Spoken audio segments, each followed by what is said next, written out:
कभी कभी अपने मसाइल को हल करने का बेहतरीन तरीका किसी दूसरे की मदद करना है। अगर आप कमरे में सबसे ज़हीन शख्स हैं तो आप गलत कमरे में हैं। जितना जल्दी हो सके उस कमरे से बाहर निकलें।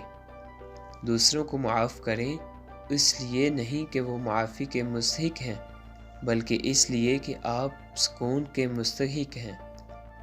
कमरे में दाखिल होने के बहुत सारे रास्ते हैं, सिर्फ दरवाज़ा ही नहीं। जिस्मानी और ज़हनी सेहत दोनों यकसां अहम है। लोगों को एक बार आजमाएं, बार बार नहीं।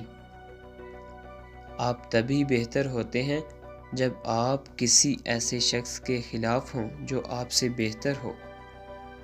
अपनी पसंदीदा चीज़ को हासिल करने के लिए आपको कुछ ऐसा करना होगा जो आपने पहले कभी ना किया।